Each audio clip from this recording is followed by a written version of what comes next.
Hi friends, ಎಲ್ರಿಗೂ ನಮಸ್ತೆ. Welcome back to Deepika lifestyle and vlogs. ಎಲ್ಲರೂ ಹೇಗಿದ್ದೀರಾ? ನಾನು ಚೆನ್ನಾಗಿದ್ದೀನಿ. ಐ ಹೋಪ್ ನೀವೆಲ್ಲರೂ ಚೆನ್ನಾಗಿದ್ದೀರಾ ಅಂತ ಅಂದ್ಕೊಂಡಿದ್ದೀನಿ. ಪ್ಲೀಸ್ ಫ್ರೆಂಡ್ಸ್, ಈ ವಿಡಿಯೋನ ಫಸ್ಟಿಂದ ಕೊನೆವರೆಗೂ ಸ್ಕಿಪ್ ಮಾಡಿದೆ ನೋಡಿ. ನಿಮ್ಗೆ ಇಷ್ಟ ಆದರೆ ಲೈಕ್ ಮಾಡಿ, ಶೇರ್ ಮಾಡಿ. ಹೊಸದಾಗಿ ನೋಡ್ತಾ ಇರೋರು ಫಸ್ಟು ನಮ್ಮ ಚಾನಲ್ಗೆ ಸಬ್ಸ್ಕ್ರೈಬ್ ಮಾಡ್ಕೊಳ್ಳಿ. ಪಕ್ಕದಲ್ಲಿರೋ ಬೆಲ್ ಐಕನ್ ಕ್ಲಿಕ್ ಮಾಡಿ. ನಾವು ಹಾಕೋ ಪ್ರತಿಯೊಂದು ವಿಡಿಯೋ ನೋಟಿಫಿಕೇಷನ್ಗೆ ಬರುತ್ತೆ, ತಕ್ಷಣ ನೋಡ್ಬೋದು ಸ್ನೇಹಿತರೆ. ಹಾಗೆ ಈ ವಿಡಿಯೋನ ಪೂರ್ತಿಯಾಗಿ ಎಲ್ಲೂ ಸ್ಕಿಪ್ ಮಾಡಿದೆ ನೋಡಿ. ಮತ್ತು ಮಕರ ರಾಶಿಯ ಸ್ನೇಹಿತರಿಗೆ ಶೇರ್ ಮಾಡೋದನ್ನು ಮರಿಬೇಡಿ. ಈ ವಿಡಿಯೋ ಇಷ್ಟ ಆದರೆ ಓಂ ಶನಿ ದೇವಾಯ ನಮಃ ಅಥವಾ ಓಂ ಶ್ರೀ ಗುರು ರಾಘವೇಂದ್ರಾಯ ನಮಃ ಅಂತ ಒಂದು ಕಮೆಂಟ್ ಮಾಡಿ. ತಿಳಿಸ್ಕೊಡ್ತಾ ಇದ್ದೀನಿ ಮಕರ ರಾಶಿ ಬಗ್ಗೆ. ಬನ್ನಿ ನೋಡೋಣ ಸ್ನೇಹಿತರೆ. ನಿಮ್ಮ ಜನ್ಮ ರಾಶಿಯಿಂದ 7ನೇ ಮನೆ ಅಂದರೆ ಮಕರ ರಾಶಿ. ಮಕರ ರಾಶಿಯವರಿಗೆ 7ನೇ ಮನೆಗೆ ಬಂದು ವಿವಾಹಕ್ಕೆ ಬಹಳ ಅನುಕೂಲತೆಯನ್ನು ಮಾಡಿಕೊಡ್ತಾ ಇದ್ದಾನೆ. ತುಂಬ ದಿವಸಗಳಿಂದ, ತುಂಬ ವರ್ಷಗಳಿಂದ ಪ್ರಯತ್ನ ಪಟ್ಟು ಸೋತು ಹೋಗ್ತಾ ಇದ್ದರೆ, ಜೀವನದಲ್ಲಿ ಅಭಿವೃದ್ಧಿಯೇ ಆಗ್ತಾ ಇಲ್ಲ ಅಂತ ಅಂದುಕೊಂಡಿದ್ರೆ, ಎಲ್ಲ ಕೆಲಸ ಕಾರ್ಯಗಳಲ್ಲೂ ಸಹ ನಿಂತ್ಕೊಂಡು ಸ್ಟಕ್ ಆಗಿ ಹೋಗಿಬಿಟ್ಟಿದ್ರೆ, ಸಿಕ್ಕಿ ಹಾಕಿಕೊಂಡಿದ್ರೆ ಜೀವನವೇ ಇಷ್ಟು ಯಾಕೋ ಬೇಜಾರಾಗಿ ಹೋಗಿದೆ ಅಂತ ಯೋಚನೆ ಮಾಡ್ತಾ ಇರ್ತಕ್ಕಂಥವರಿಗೆ, ಮನೆಯಲ್ಲಿ ನೆಮ್ಮದಿ ಇಲ್ಲದೆ ಒದ್ದಾಡ್ತಾ ಇದ್ದಂಥವರಿಗೆ, ಸಂಗಾತಿಯ ಜೊತೆಗೆ ತುಂಬ ವೈಮನಸ್ಯ ಉಂಟಾಗಿರುವಂಥವರಿಗೆ, ಕಿತ್ತೇ ಹೋಯಿತು ನಮ್ಮ ಸಂಬಂಧ ಅಂತ ಅಂದುಕೊಂಡಿರೋರಿಗೆ ನೋಡಿ ಸ್ನೇಹಿತರೆ, ಇದ್ದಂಥವರಿಗೆ ಒಂದು ಶುಭ ಘಟನೆ ನಡೆಯುತ್ತೆ. ನಿಮ್ಮ ಬದುಕಿನಲ್ಲಿ ಒಂದು ಹೊಸ ಹೊಂಬೆಳಕು ಮೂಡ್ತಾ ಇದೆ. ಇದೇ ಜೂನ್ 2ನೇ ತಾರೀಕಿನಿಂದ ಮಕರ ರಾಶಿಯಲ್ಲಿ ಹುಟ್ಟಿರ್ತಕ್ಕಂಥವರಿಗೆ ವಿಶೇಷವಾಗಿ ವೈವಾಹಿಕ ಜೀವನ, ಹಣಕಾಸಿನ ಜೀವನ, ಅದೇ ರೀತಿಯಾಗಿ ವ್ಯಾಪಾರ, ಉದ್ಯೋಗದ ಜೀವನದಲ್ಲಿ ಬರ್ತಕ್ಕಂಥ ಲಾಭಾಂಶಗಳು, ಇದೆಲ್ಲವೂ ಸಹ ನಿಮಗೆ ಕೈಗೂಡುವತಕ್ಕಂಥ ಶುಭ ಸಂದರ್ಭ. 12 ವರ್ಷದ ನಂತರ ಈ ರೀತಿಯಾದ ಯೋಗವನ್ನು ಪಡೆದುಕೊಳ್ತಾ ಇದ್ದೀರಾ. ಮಕರ ರಾಶಿಯವರು ನೇರವಾಗಿ ಸಪ್ತಮದಲ್ಲಿ ಕುಳಿತು ನಿಮ್ಮ ರಾಶಿಯ ಮೇಲೆ ಸಪ್ತಮ ನೇರ ದೃಷ್ಟಿ 180 ಡಿಗ್ರಿ ಅಂದರೆ 180 ಡಿಗ್ರಿ ಕೋನದಲ್ಲಿ ನೇರವಾಗಿ ಗುರುವಿನ ವೀಕ್ಷಣೆ. 12 ವರ್ಷಗಳ ಒಮ್ಮೆ ನಡ್ತಕ್ಕಂಥ ಪುನಃ ಈ ರೀತಿಯಾದಂಥ ಯೋಗ ಬರಬೇಕು ಅಂದರೆ ಇನ್ನೂ 12 ವರ್ಷ ಆಗಬೇಕು. ಸ್ವಲ್ಪ ಜಾಗ್ರತೆಗಿದ್ದು ಇರೋದನ್ನು ಉಪಯೋಗಿಸಿಕೊಳ್ತಾ ಹೋಗಿ, ಚೆನ್ನಾಗಾಗ್ತೀರಾ. ನಿಮ್ಮ ಜನ್ಮ ಜಾತಕದಲ್ಲಿ ಏನಾದರೂ ಗುರು ನೀಚನಾಗಿದ್ದರೆ, ಅಂದರೆ ನೀಚನಾಗಿ ಬಲಹೀನನಾಗಿದ್ದರೆ, 3, 6, 8, 12ನೇ ಮನೆಯಲ್ಲಿ ಸ್ಥಿತನಾಗಿದ್ದರೆ ಗುರುಶಾಂತಿಯನ್ನು ಮಾಡಿಸಿಕೊಳ್ಳಿ. ಗುರುಶಾಂತಿಯ ವಿವರಗಳನ್ನು ವಿಡಿಯೋ ಕೊನೆಯಲ್ಲಿ ಹೇಳ್ತೀವಿ, ಅಂದರೆ ತಪ್ಪದೆ ವಿಡಿಯೋನ ಕೊನೆವರೆಗೂ ನೋಡಿ. ನಿಮ್ಮ ಜನ್ಮ ಜಾತಕದಲ್ಲಿ ಗುರು ಬಲಹೀನನಾಗಿದ್ದರೆ, ಅದೇ ರೀತಿ 3, 6, 8, 12ನೇ ಮನೆಯಲ್ಲಿ ಸ್ಥಿರವಾಗಿ ಇದ್ದರೆ ಅದನ್ನು ಗುರು ಜಾತಕದಲ್ಲಿ ಬಲಹೀನನಾಗಿದ್ದಾನೆ ಅಂತ ಅರ್ಥ. ಗುರುಶಾಂತಿಯನ್ನು ಮಾಡಿಸಿಕೊಳ್ಳಿ. ಗುರುಶಾಂತಿಯನ್ನು ನೀವು ಮಾಡಿಸಿಕೊಂಡ್ರೆ ಖಂಡಿತ ಒಳ್ಳೆಯದಾಗುತ್ತೆ. ಆದರೆ ಶುಭ ಅಂದರೆ ಯಾವಾಗ ಅಂದರೆ ಪೌರ್ಣಮಿ ದಿವಸ ಗುರು ಬದಲಾವಣೆ ಆಗ್ತಾನೆ. ಪೌರ್ಣಮಿ ನೆಕ್ಸ್ಟ್ ದಿನ ಗುರು ಬದಲಾವಣೆ ಆಗ್ತಾನೆ. ಗುರು ಬದಲಾವಣೆ ರಾಶಿಯ ಸಂಧಿಯಲ್ಲಿ ನಿಂತಿರುವಂಥ ಸಂದರ್ಭ ಅರ್ಥ ಮಾಡಿಕೊಳ್ಳಿ. ರಾಶಿಯ ಸಂಧಿ ಕಾಲದಲ್ಲಿ ನಿಂತಿರ್ತಾನೆ. ಇನ್ನು ಒಂದು ಹೆಜ್ಜೆ ಮುಂದೆ ಇಟ್ಟು ಬಿಟ್ಟಿರ್ತಾನೆ.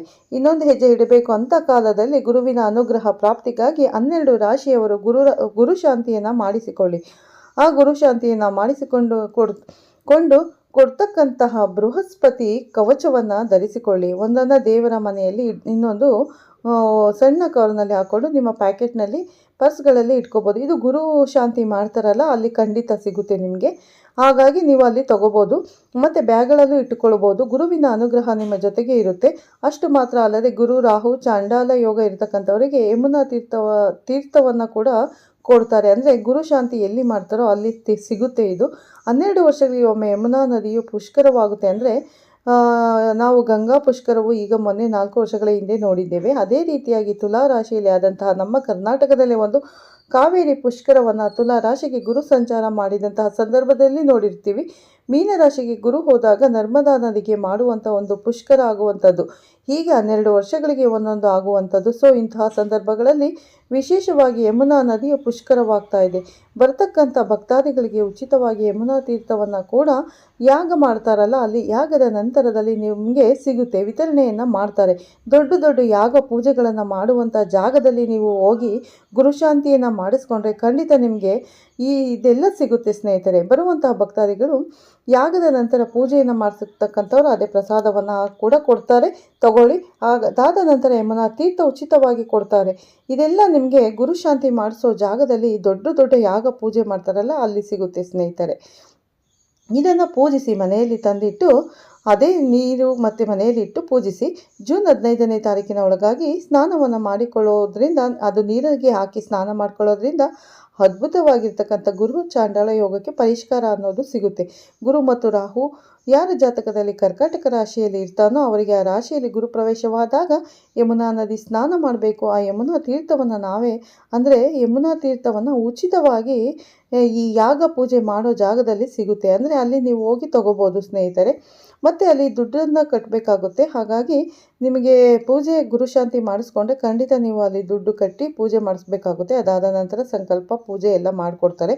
ಬೃಹಸ್ಪತಿ ಕವಚ ಕೂಡ ಅಲ್ಲಿ ಅಕ್ಷತೆ ಪ್ರಸಾದ ಎಲ್ಲವೂ ಸಿಗುತ್ತೆ. ನೀವು ವಿಶೇಷವಾಗಿ ನವಗ್ರಹ ಆರಾಧನೆ ಮುಖಾಂತರ ನವಗ್ರಹ ಪೂಜೆಯನ್ನು ಮಾಡಿ ಮೃತ್ಯುಂಜಯ ಹೋಮ ಯಾರಿಗೆ, ಯಾಕಂದರೆ ಇಲ್ಲಿ ಗುರುವಿನಿಂದ ಮೃತ್ಯು ದೋಷಗಳೆಲ್ಲ ಬರುತ್ತೆ. ಆ ಒಂದು ವಿಶೇಷವಾಗಿ ಮೃತ್ಯುಂಜಯ ಹೋಮವನ್ನು ಮಾಡಿ ಗುರುವಿಗೆ ವಿಶೇಷವಾದಂತಹ ಆಹುತಿಗಳನ್ನು ಕೊಡ್ತಕ್ಕಂಥದ್ದು. ಹೀಗೆ ಒಂದು ಒಳ್ಳೆ ರೀತಿಯಲ್ಲಿ ಮಹಾಯಾಗವನ್ನು ಮಾಡ್ತಾ ಇರ್ತಾರಲ್ಲ, ಅಲ್ಲಿ ಮಹಾಯಾಗದಲ್ಲಿ ತಾವೆಲ್ಲರೂ ಸಹ ಪಾಲ್ಗೊಳ್ಳಿ. ಖಂಡಿತ ನಿಮಗೆ ಒಳ್ಳೆಯದಾಗುತ್ತೆ. ಮತ್ತು ತನುಮನ ಧನ ಮೂರನ್ನು ಅರ್ಪಿಸಿ ಸೇವೆಯನ್ನು ಮಾಡಿ ಗುರುವಿನ ಆರಾಧನೆಯನ್ನು ಮಾಡಿ. ಮತ್ತು ಖಂಡಿತ ನೀವು ಗುರುವಾರದ ದಿನ ಗುರುವಿನ ಆರಾಧನೆ ಮಾಡಿ. ಯಾವುದೇ ದೋಷ ಇದ್ದರೂ ಕೂಡ ಅಪಮೃತ್ಯು ದೋಷಗಳಿದ್ದರೂ ಹೋಮಗಳನ್ನು ಮಾಡಿಸಿ ಪೂಜೆಯನ್ನು ಮನೆಯಲ್ಲಿ ಮಾಡಿಸಿದ್ರೆ ತುಂಬಾ ಒಳ್ಳೆಯದು ಸ್ನೇಹಿತರೆ. ಮೃತ್ಯುಂಜಯ ಹೋಮ ನವಗ್ರಹ ಹೋಮಗಳನ್ನು ನೀವು ಆದಷ್ಟು ಮನೆಯಲ್ಲಿ ಮಾಡೋದ್ರಿಂದ ತುಂಬ ಒಳ್ಳೆಯ ಶುಭ ಫಲಗಳನ್ನು ಕೊಡುತ್ತೆ ಅಂತಲೇ ಹೇಳ್ಬೋದು. ದೇವಸ್ಥಾನಗಳಲ್ಲಿ ಮಾಡಿಸಿದ್ರೂ ಪರವಾಗಿಲ್ಲ, ಆದರೆ ಮನೆಗಳಲ್ಲಿ ಮಾಡಿಸಿದ್ರೆ ತುಂಬ ಒಳ್ಳೆ ಜಾಸ್ತಿ ಫಲಗಳನ್ನು ನೀಡ್ತಾ ಹೋಗುತ್ತೆ. ಹಾಗಾಗಿ ಯಾವುದೇ ರೀತಿ ಅಂದರೆ ಮೃತ್ಯುಂಜಯ ಹೋಮ ನವಗ್ರಹ ಹೋಮನ ಇಂತಹ ಹೋಮಗಳನ್ನ ಮನೆಯಲ್ಲಿ ಸಾಧ್ಯವಾದಷ್ಟು ಮನೆಯಲ್ಲಿ ಮಾಡಿಸಿ. ಮನೆಯವರೆಲ್ಲರೂ ಕೂತು ಫ್ಯಾಮಿಲಿ ಸಮೇತವಾಗಿ ಪೂಜೆನ ಮಾಡಬೇಕಾಗುತ್ತೆ. ಇದನ್ನು ಮಾಡಿ ಖಂಡಿತ ಒಳ್ಳೆಯದಾಗುತ್ತೆ ಅಂತ ಹೇಳ್ತಿದ್ದೀನಿ. ಮತ್ತು ಇಲ್ಲಿ ಪೂಜೆ ಮಾಡಿಸ್ಬೇಕು ಅಂದರೆ ಹೊರಗಡೆ ನೀವು ಅಲ್ಲೂ ಕೂಡ ದುಡ್ಡು ಕಟ್ಟಲೇಬೇಕಾಗುತ್ತೆ. ಯಾವುದೇ ರೀತಿ ಫ್ರೀಯಾಗಿ ಮಾಡೋದಿಲ್ಲ. ಯಾರೇ ಆಗಿದ್ರೂ ಸರಿ ಅಲ್ಲಿ ದುಡ್ಡನ್ನು ಕಟ್ಟಿ ನೀವು ಸೇವೆ ಮಾಡಬೇಕಾಗುತ್ತೆ. ಖಂಡಿತ ಒಳ್ಳೆಯದಾಗುತ್ತೆ ಸ್ನೇಹಿತರೆ. ಹಾಗಾಗಿ ನೀವು ಆದಷ್ಟು ಹುಣ್ಣಿಮೆಯ ನಂತರ ಮೈಸೂರು ನಂಜನಗೂಡು ಹತ್ರ ಬರೋ ನದಿ ಬರುತ್ತಲ್ಲ, ಅಲ್ಲಿ ನದಿಗಳಲ್ಲಿ ಸ್ನಾನ ಮಾಡಿದ್ರೆ ಖಂಡಿತ ಒಳ್ಳೆಯದಾಗುತ್ತೆ. ಮೈಸೂರು ಮತ್ತು ಕಾವೇರಿ ನದಿ ಆಗಿರ್ಬೋದು, ಗಂಗಾ ನದಿ, ಯಾವುದೇ ನದಿಗಳಲ್ಲಿ ನೀವು ಮಕರ ರಾಶಿಯವರು ಈ ಹುಣ್ಣಿಮೆ ನಂತರವಾಗಿ ಗುರು ಶಾಂತಿಯನ್ನು ಮಾಡಿಸಿದ್ರೆ ಖಂಡಿತ ನೀವು ನದಿ ಸ್ನಾನವನ್ನು ಮಾಡಿ. ಆಗ ನಿಮಗೆ ಯಾವುದೇ ರೀತಿ ತೊಂದರೆಗಳಿದ್ರೂ ಕೂಡ ಪರಿಹಾರ ಆಗುತ್ತೆ ಅಂತ ಹೇಳ್ಬೋದು. ಸಾಧ್ಯವಾದಷ್ಟು ಗುರು ಶಾಂತಿ ಮಾಡಿಸಿ, ಮನೆಯಲ್ಲಿ ಮಾಡಿಸಿ, ನವಗ್ರಹ ಶಾಂತಿ ಮಾಡಿಸಿ. ಖಂಡಿತ ಒಳ್ಳೆಯದಾಗುತ್ತೆ ಸ್ನೇಹಿತರೆ. ನೋಡೋದ್ರಲ್ಲ ಯಾವ ರೀತಿ ಪೂಜೆನ ಮಾಡಬೇಕು ಅನ್ನೋ ಸಂಪೂರ್ಣ ಮಾಹಿತಿನ ಈ ವಿಡಿಯೋದಲ್ಲಿ ಪೂರ್ತಿಯಾಗಿ ಶೇರ್ ಮಾಡಿದ್ದೀನಿ. ಹಾಗಾಗಿ ಈ ವಿಡಿಯೋನ ಮಕರ ರಾಶಿಯವರು ಪೂರ್ತಿಯಾಗಿ ಎಲ್ಲೂ ಸ್ಕಿಪ್ ಮಾಡದೆ ನೋಡಿ ಅಂತ ಕೇಳ್ಕೊತೀನಿ. ಹಾಗೆ ಮಕರ ರಾಶಿಯ ಸ್ನೇಹಿತರಿಗೆ ಸಂಬಂಧಿಕರಿಗೆ ಕೂಡ ಈ ವಿಡಿಯೋನ ಶೇರ್ ಮಾಡಿ, ಅವರಿಗೂ ವಿಷಯ ತಿಳಿಯಲಿ. ಅವರು ಕೂಡ ಗುರು ಶಾಂತಿ ಮತ್ತು ನವಗ್ರಹ ಶಾಂತಿಗಳನ್ನು ಮಾಡಿಸ್ಕೊಳ್ಳಲಿ, ಅವ್ರಿಗೂ ಇರೋ ಕಷ್ಟಗಳೆಲ್ಲ ಪರಿಹಾರ ಆಗಲಿ ಅಂತ ಆ ದೇವರಲ್ಲಿ ಪ್ರಾರ್ಥನೆ ಮಾಡ್ತೀನಿ ಸ್ನೇಹಿತರೆ. ಈ ವಿಡಿಯೋನ ಇಲ್ಲೇ ಮುಗಿಸ್ತೀನಿ. ನಿಮಗೆಲ್ಲರಿಗೂ ಇಷ್ಟ ಆಗಿದೆ ಅಂತ ಅನ್ಕೋತೀನಿ ಸ್ನೇಹಿತರೆ. ಹಾಗೆ ಹೊಸದಾಗಿ ನೋಡ್ತಾ ಇರೋರು ಫಸ್ಟು ನಮ್ಮ ಚಾನಲ್ಗೆ ಸಬ್ಸ್ಕ್ರೈಬ್ ಮಾಡ್ಕೊಳ್ಳಿ. ಪಕ್ಕದಲ್ಲಿರೋ ಬೆಲ್ಲೈಕನನ್ನು ಕ್ಲಿಕ್ ಮಾಡಿ. ನಾನು ಹಾಕೋ ಪ್ರತಿಯೊಂದು ವಿಡಿಯೋ ನೋಟಿಫಿಕೇಷನ್ಗೆ ಬರುತ್ತೆ, ತಕ್ಷಣ ನೋಡ್ಬೋದು ಸ್ನೇಹಿತರೆ. ಮತ್ತೆ ಸಿಗ್ತೀನಿ ನಿಮಗೆ ಉತ್ತಮ ರಾಶಿ ಭವಿಷ್ಯದೊಂದಿಗೆ ಅಂತ ಹೇಳ್ತಾ ಈ ವಿಡಿಯೋನ ಇಲ್ಲೇ ಮುಗಿಸ್ತಾ ಇದ್ದೀನಿ. ಮತ್ತೆ ಸಿಗ್ತೀನಿ. ಈ ವಿಡಿಯೋ ಇಷ್ಟ ಆದರೆ ಓಂ ಶ್ರೀ ಗುರು ರಾಘವೇಂದ್ರಾಯ ನಮಃ ಅಥವಾ ಓಂ ಶ್ರೀ ಶನಿ ದೇವಾಯ ನಮಃ ಅಂತ ಒಂದು ಕಮೆಂಟ್ ಕೊಡೋದನ್ನು ನೀವು ಖಂಡಿತ ಮರಿಬೇಡಿ ಸ್ನೇಹಿತರೆ. ಎಲ್ಲರಿಗೂ ಧನ್ಯವಾದಗಳನ್ನು ತಿಳಿಸ್ತಾ ಇದ್ದೀವಿ. ಎಲ್ಲರಿಗೂ ಒಳ್ಳೆಯದಾಗಲಿ. ಮತ್ತೆ ಸಿಗ್ತೀನಿ ಉತ್ತಮ ರಾಶಿ ಭವಿಷ್ಯದೊಂದಿಗೆ. ಧನ್ಯವಾದಗಳು.